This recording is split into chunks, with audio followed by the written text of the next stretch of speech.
नमस्कार दोस्तों। अब इंडियन गवर्नमेंट ये चाहती है कि जितने भी OTT प्लेटफॉर्म है, जैसे नेटफ्लिक्स हो गया, अमेज़ॉन प्राइम हो गया, फिर हॉटस्टार हो गया, या फिर बहुत सारे OTT प्लेटफॉर्म है इंडिया में दोस्तों। 40 OTT प्लेटफॉर्म है जिस पे अब जो है ना सरकार अपना रेगुलेशन डालना चाहती है, सेंसरशिप डालना चाहती है। और इस वीडियो में हम बात करेंगे कि इस पे जो है ना अब क्या इफेक्ट होने वाला है, क्या रेगुलेशन ये लाने वाला है और कब से ये चीज़ें स्टार्ट हुआ है दोस्तों, और इन सभी से जो है ना यूट्यूब के ऊपर क्या इफेक्ट होने वाला है। और ये सभी चीज़ें जब इफेक्ट होता है, यानी ये सभी रेगुलेशन आता है, तो फ्यूचर क्या होने वाला है, इन सभी चीज़ों पर दोस्तों विस्तार से बात करेंगे इस छोटी सी वीडियो में। तो आप पूरा देखिए, बहुत सारे डिटेल आपको पता चलेगा जो कि और किसी वीडियो में अभी तक नहीं दिखाया गया है। तो दोस्तों ये सभी चीजें स्टार्ट होती है ministry of information and broadcasting के, जिनके करंट कैबिनेट मिनिस्टर है प्रकाश जावड़ेकर, जो कि इनका पूरा काम होता है कि जो भी चीजें डिजिटल मीडिया में ब्रॉडकास्ट होता है, या फिर मूवी जो भी ब्रॉडकास्ट होता है, जो कि कोई टेलीविजन में कोई न्यूज हो गया, कोई प्रोग्राम हो गया, कोई भी चीजें जब ब्रॉडकास्ट होता है, कि इसको ये रेगुलेट करे, ये एडमिनिस्ट्रेट करे, ताकि सोसाइटी के खिलाफ कुछ भी ना हो। अब इनके बहुत सारे बेसिक ग्राउंड रूल्स भी हैं, उसको हम वीडियो में आगे जानेंगे। तो ये सभी चीजों का गठन हुआ दोस्तों 1946 में 2 सितंबर श्री वल्लभ भाई पटेल के द्वारा। वो जो है ना first information and broadcasting minister रहे हैं। तो उसके बाद में दोस्तों देखो, बहुत लोगों का ये भी कहना है कि पहली बार ये सभी चीज़ें जो है ना ब्रिटिश लोगों ने लेके आए थे, कि ताकि जो है ना जो भी उस टाइम में जो इंडिपेंडेंस के लिए लड़ाई चल रहे थे उसके खिलाफ जो भी पर्चे बांटा, क्योंकि दोस्तों उस टाइम में डिजिटल मीडिया तो नहीं था, सभी पेपर पे काम होता था। तो इन्फॉर्मेशन पास करने के लिए तो जो भी पब्लिक में इंफॉर्मेशन सर्कुलेट करते थे, तो उसको जो है ना रोक लगाए, ताकि गवर्नमेंट के खिलाफ में कोई कुछ भी ना लिख पाए। तो इसीलिए जो है ना कानून उस टाइम में लाया गया। बट अगेन दोस्तों, इंडिया आज़ाद हुआ, उसके बाद में कांग्रेस नेशनल पार्टी के हिसाब से फर्स्ट टाइम जो है ना 1946 में श्री वल्लभ भाई पटेल जी ने इस पूरे रेगुलेशन को संभाला। उसके बाद में चीजें चेंज होती रही, और उस टाइम के हमारे प्राइम मिनिस्टर थे श्री जवाहरलाल नेहरू जी। जितनी भी मूवीज वगैरह जो रेगुलेट होती है वो आती है सिनेमेटोग्राफी 1952 के एक्ट के द्वारा, और जितनी भी टेलीविजन पे जो भी चीजें ब्रॉडकास्ट होती है वो रेगुलेशन का एक्ट है 1995 से। तो इंडिया में दोस्तों पहले तो ये बात कर लेते हैं, इसका बहुत बड़ा मार्केट शेयर है। अगर 2018 की बात करें कि जो भी OTT प्लेटफॉर्म है, इसका एवरेज मार्केट शेयर रेवेन्यू था करीबन $21 बिलियन, और ये 2019 में बढ़कर के $35 बिलियन तक पहुंच गया। और दोस्तों बहुत लोगों का यानी रिसर्च के रिपोर्ट के हिसाब से ये भी मानना है कि ये करीबन 4000 करोड़ का मार्केट बनने वाला है 2025 के एंड तक। तो दोस्तों ये बहुत बड़ा मार्केट है, जिसमें कि बहुत बड़ा पैसे है सभी लोगों के लिए। अब देखो दोस्तों, रेगुलर टीवी या फिर मूवीज वगैरह में क्या डिफरेंस है और OTT में क्या डिफरेंस है।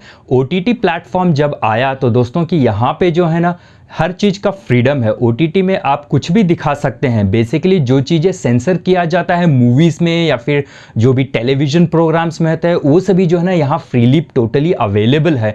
हालांकि यहाँ पे एज रेस्ट्रिक्शन दिया जाता है, और इसके बारे में भी है कि बहुत साल पहले जो है ना इसके बारे में बात उठी थी कि भाई OTT प्लेटफॉर्म को जो है ना रेगुलेट किया जाए। तो आप जानते हैं वो सभी चीज़ें क्या हैं यहाँ पे। तो दोस्तों ये जो है ना फिलहाल सिर्फ 2020 में इस चीज़ पे बात नहीं उठी है। तो बेसिकली हुआ क्या है, 2019 के टाइम में ही जो है ना इंडियन गवर्नमेंट ने ऑलरेडी एक इशू किया था कि वो सोच रहे थे कि भाई जितने भी OTT प्लेटफॉर्म है उस पर कुछ रेगुलेशन लेके आया जाना चाहिए। अब दोस्तों ये अलग बात है कि कुछ लोगों का जो है ना इसके ऊपर ओपिनियन कुछ और है, और कुछ लोगों का ओपिनियन कुछ पॉजिटिव है, कुछ नेगेटिव है बेसिकली। तो इसके बारे में मैं आगे भी बात करेंगे, क्या क्या ओपिनियंस ऑलरेडी आ चुका है। अब सरकार अब ये क्वेश्चन पे सवाल करते हैं कि भाई सरकार इस पे अब रेगुलेशन क्यों लाना चाहती है, क्यों इतने साल से रेगुलेशन नहीं थी। जैसा कि आपने देखा होगा कि OTT प्लेटफॉर्म का रिसेंट 2 साल के अंदर में जो इसका डिमांड जो है ना बहुत ही बढ़ चुका है। स्पेशली जब कोविड का एरा था, बेसिकली जब लॉकडाउन चल रहा था, तो जितने भी ऑनलाइन प्लेटफॉर्म्स थे उसकी डिमांड बढ़ गई, क्योंकि इनका कॉन्टेंट की वजह से, जो कि एक कॉन्टेंट ऑन डिमांड देती, जैसे ट्रेडिशनल मीडिया में हो जाए या फिर फिल्म इंडस्ट्री में हो जाए, जो वो लोग दिखाना चाहते हैं। बेसिकली टेलीविजन की बात करें तो वही वही चीज़ें कंज्यूमर को कंज्यूम करना पड़ता था। बट यहाँ पे OTT प्लेटफॉर्म में क्या होता है, आप खुद से डिमांड कर सकते हैं आपको क्या चाहिए। आप जो है ना, आपको इंटरेक्शन का मौका देती हैं, कमेंट्स डालने का मौका देती है, रिव्यू करने का मौका देती है, जो कि ट्रेडिशनल टीवी नेटवर्क्स वगैरह में वो पॉसिबल नहीं है फिलहाल के लिए। तो इन सभी रीजन की वजह से जो है ना पॉपुलर बहुत हो गया, और इसमें जो भी है बहुत सारे विदाउट सेंसरशिप के हिसाब से चीज़ें आ रही है, तो जो लोगों में जो है इसका इंटरेस्ट बढ़ गया, और ये बहुत ही बड़ा कन्वीनियंट हो जाता है। मोबाइल में सिर्फ लोग इसको जो है ना कंज्यूम कर सकते हैं, देख सकते हैं, तो इसकी वजह से जो है ना इसका पॉपुलैरिटी बहुत बड़ा, और यही मानना है कि अगले 2025 के एंड तक 4000 करोड़ का मार्केट वैल्यू इसका होने वाला है, जो कि बहुत ही बड़ा नंबर है दोस्तों। तो अब दोस्तों बहुत लोगों का ये भी मानना है कि यहाँ पे जब अगर आप सेंसरशिप कर देंगे तो यहाँ पे जो है ना हर चीज़ें रेगुलेट होना स्टार्ट हो जाएगी। अब ये भी OTT प्लेटफॉर्म जो भी है, अब ये भी जो है ना टोटली नेशनल मीडिया के जैसे काम करने रहेगा, टीवी मीडिया के जैसे काम करेगा। जो मूवीज़ वगैरह जो ब्रॉडकास्ट होती है बेसिकली सिनेमा घरों में, जिसमें बहुत सारा सेंसरशिप रहता है, वो सभी के हिसाब से जो है ना ये भी रेगुलेट, और ये भी बोरिंग हो जाएगा। इसलिए बहुत लोगों का मानना है कि ये सेंसरशिप ना डालें, ये रेगुलेशंस ना डालें। और दूसरी तरफ बहुत लोगों का ये भी कहना है कि इस सोसाइटी में जो इंडियन ट्रेडिशन है उसके खिलाफ बहुत सारे दिखाए जाते हैं चीज़ें, वहाँ पे बहुत सारे अडल्ट चीज़ें दिखाई देते हैं, ज़्यादातर गाली गलौज दिखाए जाते हैं, जो कि इंडियन समाज में एक्सेप्ट नहीं किया जाता है, और इन सभी चीज़ों पर जो है ना इसकी वजह से बढ़ावा मिलता है। तो ये जो पहलू है ना जो आपस में टकरा रहे हैं, और दोस्तों हम ये भी सोचेंगे कि भाई अब इसको बैलेंस क्या किया जाए, इसके लिए गवर्नमेंट क्या कर सकती है और यूज़र्स क्या कर सकती है, और बेसिकली जो है प्लेटफॉर्म जो OTT प्लेटफॉर्म्स है ये क्या कर सकती हैं। तो दोस्तों 2019 में ऑलरेडी जो है ना सेल्फ रेगुलेशंस भी ये बहुत सारे प्लेटफॉर्म्स वगैरह लाए थे, जिसमें कि 4 मेन कैटेगरी दिया गया था। तो जो भी कंटेंट अगर नेशनल एम्बलम या नेशनल फ्लैग के अपोजिट में चीज़ें, मतलब उसके खिलाफ में चीज़ें दिखाती हैं, तो ये पहला पॉइंट था। दूसरा कैटेगरी हो गया दोस्तों जिसमें कि चाइल्ड पोर्नोग्राफी को दिखाया जाता है। थर्ड रेगुलेशन था कोई भी कंटेंट जो है जो भी रिलीजियस कॉन्फ्लिक्ट को बढ़ावा देते हैं तो वो सभी चीज़ों को मना किया जाए। फोर्थ कैटेगरी दोस्तों जो कि भी कंटेंट में जिसके टेररिज्म को बढ़ावा दिया जाए, वायलेंस को बढ़ावा जाए, वो सभी जो है ना अलाउड नहीं। और आखिरी में अगेन दोस्तों एज अ कॉमन जो कोई भी कंटेंट वगैरह एग्जिबिट करने से मना किया गया हो गवर्नमेंट ऑफ इंडिया या फिर कोर्ट के द्वारा, वो सभी चीज़ों को नहीं दिखाना चाहिए। ये सभी सेल्फ रेगुलेशंस डाले थे OTT प्लेटफॉर्म, बट इसको जो है ना गवर्नमेंट ने मना कर दिया।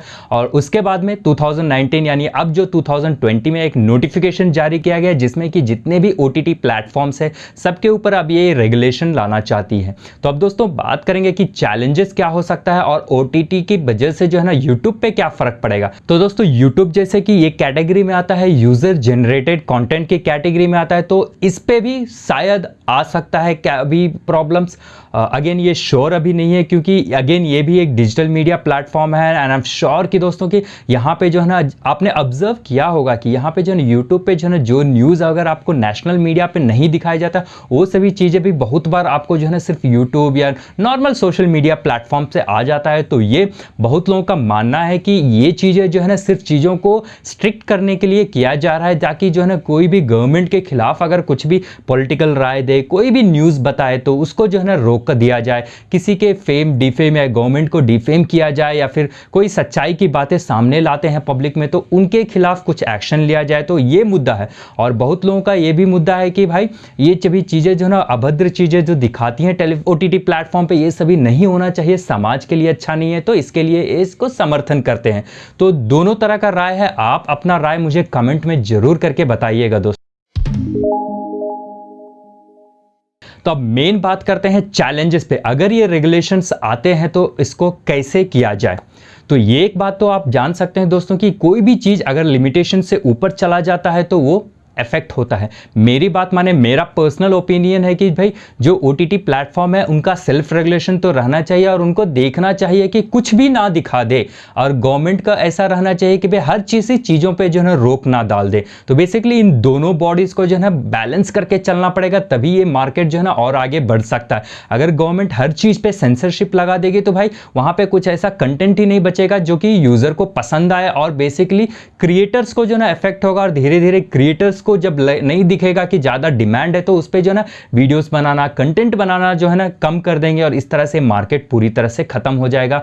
और अगर ओटीटी प्लेटफॉर्म को बहुत सारा आज़ादी भी मिल जाती, वो कुछ भी दिखाने लगेंगे, बहुत सारे रूल्स को ब्रेक करने लगे तो ये भी समाज के लिए इफेक्टिव हो जाता है। तो दोस्तों मेरे कहने का मतलब कि हर दो बॉडीज़ को गवर्नमेंट और ओटीटी प्लेटफॉर्म के ओनर जो भी हैं इनको जो है ना दोनों प्लेटफॉर्म जो है ना बैलेंस करके चीज़ों को अगर ले चलें तो ये बहुत स्मूथली रन किया जा सकता है। और यहाँ पे अगेन फ्रीडम ऑफ स्पीच को हमेशा रहने देना चाहिए, ताकि सोशल मीडिया ही एक ऐसे भी प्लेटफॉर्म है जहाँ पर के लोग जो है ना खुल के अपना ओपिनियन दे सकते हैं।